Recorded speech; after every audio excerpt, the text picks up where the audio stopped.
Hello, what's up, y'all? And welcome back to I Can't Eat Shit podcast. I'm your host, actress, comedian, Shondalia White. And yeah, you guessed it, I can't eat shit. And yes, the shit is very annoying. Am I a doctor? No, absolutely not. I'm just a woman. When you take her out to eat, she can't eat anything on the menu 90% of the time.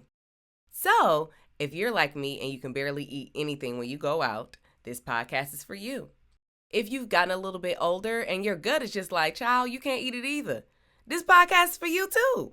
And if you're just interested in me and my health and wellness journey and want to be a little bit nosy, I love it. Come on in, stay tuned. This podcast is for you too.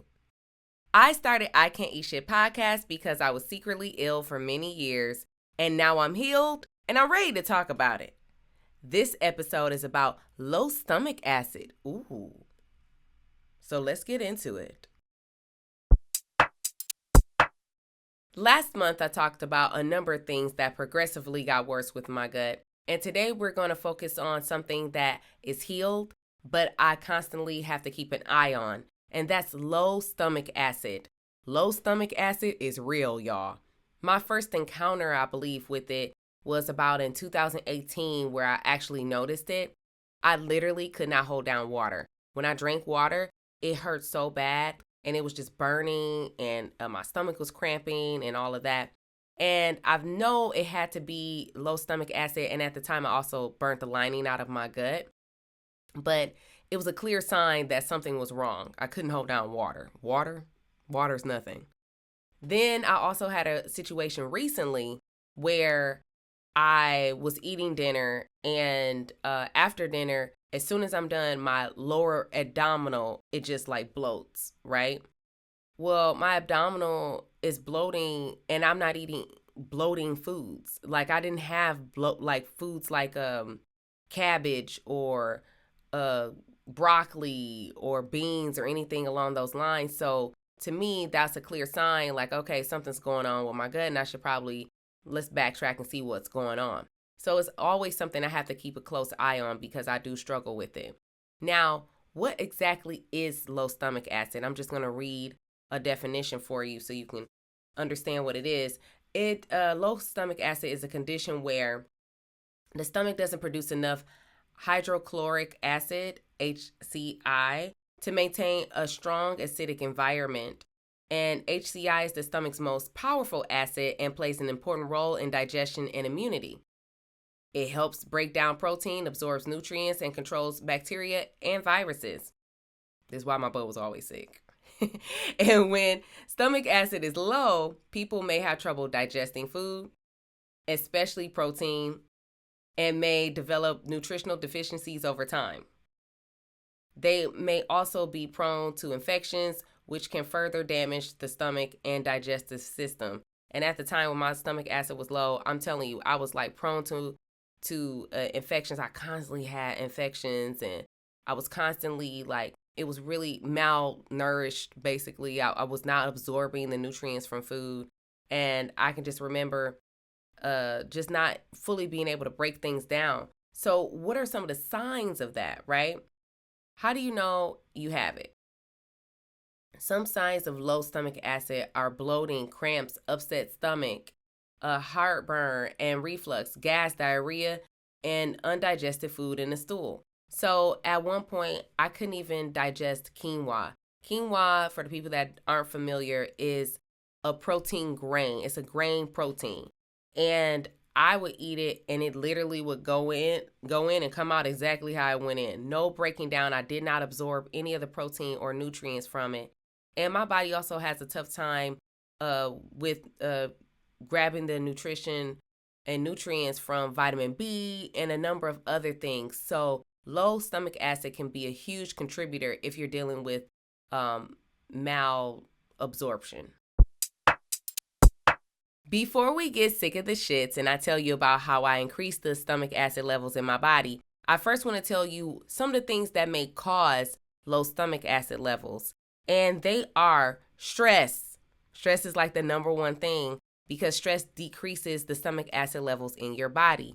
Also, if you are taking some of those anti-acid things and for ulcers or reflux, if you're taking that too much, it can decrease the stomach acid levels in your body. Eating too fast, eating too much sugar. I eat a lot of dessert sometimes, and I have to stop my binging. So eating too much sugar can definitely lower the stomach acid levels in your body.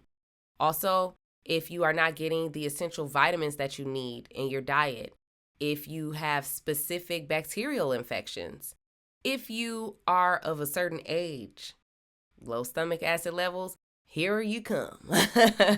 So those are a few things that are contributing and may cause low stomach acid levels. So how did I increase the stomach acid levels in my body? As you know, I worked with a naturopath doctor to heal my gut. And one of the things that she had me do was decrease my stress because your girl was stressed out, okay? Also, she increased the zinc in my body and my diet.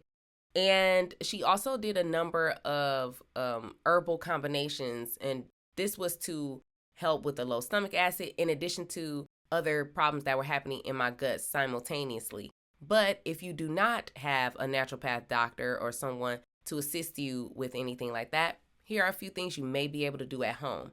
You can eat an anti-acid diet. That's one of those things that will help you increase the stomach acid, increase that zinc. We already talked about decreasing the stress. Another thing is chewing your food properly. They say like 30 to 40 times, which I feel like nobody does. But, just don't scarf everything down your throat and chew your food all the way. Don't inhale it. I think you'll be fine. And another thing is having a little apple cider vinegar before dinner. Or a meal. It doesn't have to be dinner, but before a meal. And it has to have the mother in it. One of my friends told me about this and I didn't believe him, but then I looked it up and it actually helps increase the stomach acid in your body and also helps with acid reflux. So if you've ever done this and it has worked, let me know in the comments because I'm interested and it is something that I want to try. So if I try it, I'll let you know as well. This segment is called There's Another Way to Do That, where I teach you how to modify recipes based on my restrictions. So today we're making air-fried Baja salmon tacos. Yes, this is my take on the Baja taco. It's usually a fish taco, but it's white fish. We're going to use salmon. And it's not fried, it's air-fried because I can't eat fried food.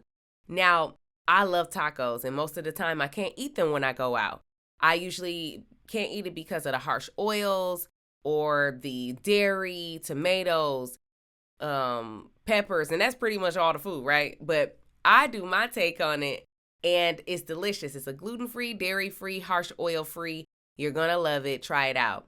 Check out the full cooking episode on my YouTube or my TikTok before they ban it, and let me know how you like it. If you're struggling with malabsorption or digestion issues, do yourself a favor and do some research and see if low stomach acid is a contributor for you. You never know. And the longer you wait, the more stuff can just pile up and become a full-blown domino effect. Take it from me. Take care of your body so it can take care of you, or you're going to be dealing with a lot of shit. This has been I Can't Eat Shit Podcast. Thank you so much for watching and listening. I really appreciate you all as usual. If you like what you saw and or heard today, go ahead and like, share, subscribe. I Can't Eat Shit Podcast, wherever you stream your podcast. You can also check out my full cooking episodes of There's Another Way to Do That on my YouTube and my TikTok, as long as they keep it around. And you can also check me out on Instagram at I Can't Eat Shit Podcast and at Shondalia White. Thank you so much. I'll see you next time. I Can't Eat Shit! I Can't Eat Shit Podcast is not a replacement for a medical professional. If you need help, seek out a trained medical professional, nutritionist, or therapist to help you with your specific needs.